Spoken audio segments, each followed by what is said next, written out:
呢個地方。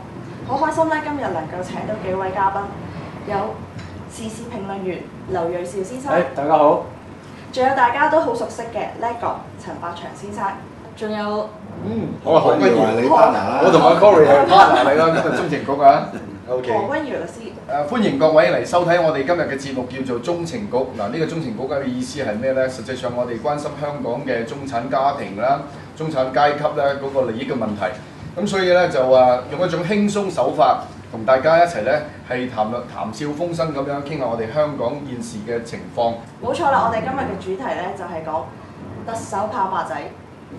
特首跑馬仔。咁我哋可以一路食一路傾嘅。好啊，好啊，好。你有冇飛入閘啊？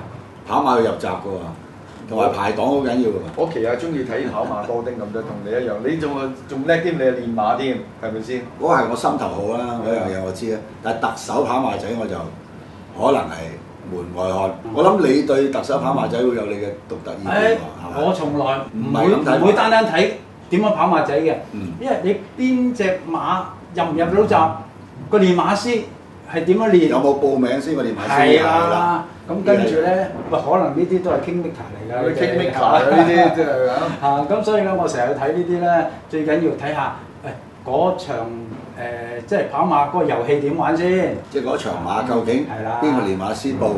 我哋仲有咧就係由董事局決定邊隻馬去跑，落邊個騎師入咩檔，然後先就咁跑係嘛？嗱，即係嗱一講到呢啲咧，我就可以眉飛色舞咧，我將佢套入咗去真係賽馬世界裏邊啊！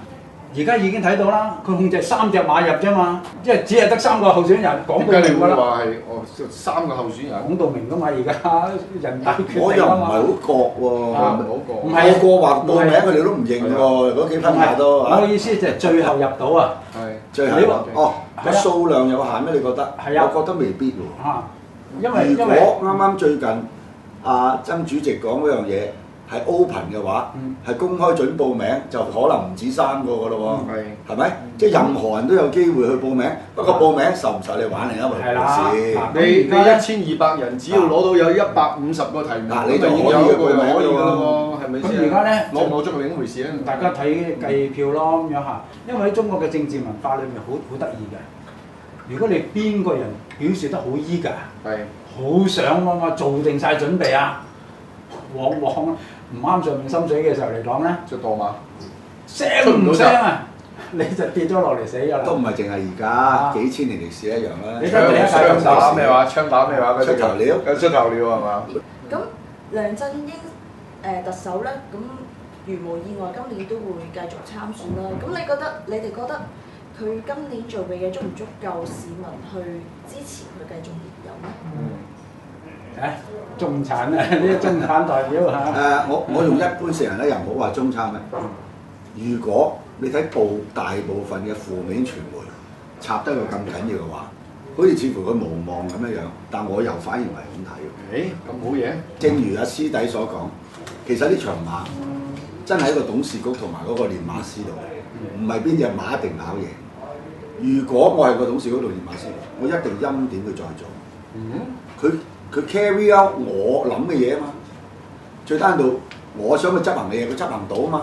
如果你話民怨嘅嘢，係大家點喺邊個角度去睇嘅啫。咁佢對唔好講中產，如果你講佢對最低層公屋居屋，佢周圍去揾地去做到，將地產嘅價值打低咗咁多個 percent 嘅話，佢其實執行咗喺香港佢需要做嘅嘢喎，呢樣係咪？咁如果佢真係 carry out 到嗱，我哋真係一國兩制。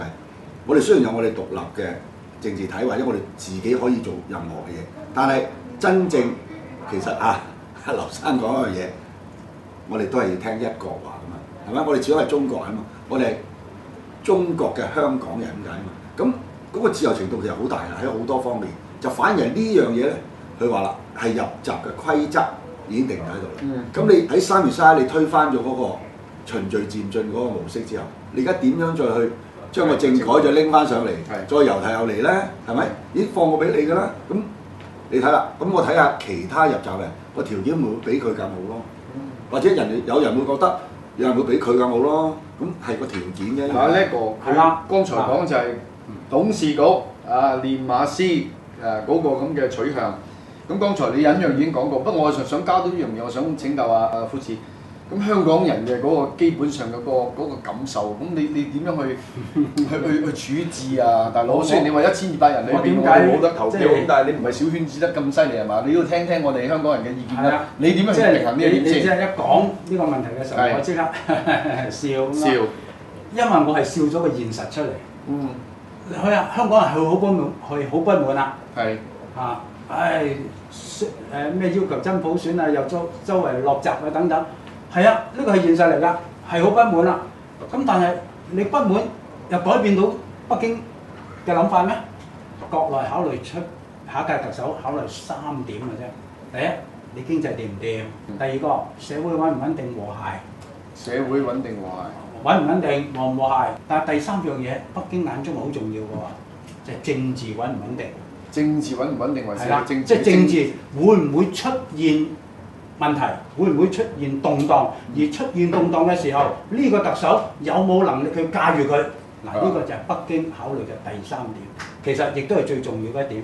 如果佢係咁容易我出解放軍搞掂啊！佢過去好多機會已經出咗啦，但係呢個唔係佢最後要解決問題或者成日諗嘅方法。大家就唔好經常覺得解放軍一定出動，因為佢要付出好大代價嘅。阿爺其實而家睇見咁嘅局。你話佢唔知道香港人諗乜咩？唔知香港人不滿梁振英，佢知㗎。有好多香港人都覺得而家香港好亂，好唔穩定啦。個心好亂。咁但係你哋覺得對邊個最有利，對邊個最不利咧？嗱，如果正話講嗰個咧，你出現泛民出唔到人或者唔出候選人，北京係真係放晒手。曾鈺成佢都講啦，一個前提就話所有候選人都係北京認同認可㗎嘛。泛民出到人可能都放手㗎，你出湯家驊咪放手？係啦，嗱咁呢個咪就係佢接受咯。係咯，好啦，因為佢外輪夾個 band 啊嘛。啱唔啱 key 先？啱唔啱 key 先？我唔知佢哋，我因為阿倫有份投票，所以我唔將佢列入考慮之列。咁 OK， 當然你話即使泛民出到人，阿爺其實都可以放晒手，因為成個遊戲機制咧，都係絕對唔會出事噶嘛。佢哋嘅心理狀態就係話啦，好啦，我保證到邊個人做特首，但係我又要保證呢個人咧係高票當選嘅喎，聽話實聽話嘅，因為上邊有絕對嘅權力噶嘛。你唔聽話，你話我呃咗你先，我當選咗特首先，跟住我跳草裙舞得，有冇人敢咁做啊？即使你咁做，阿爺大把方法要你半途墮馬喎。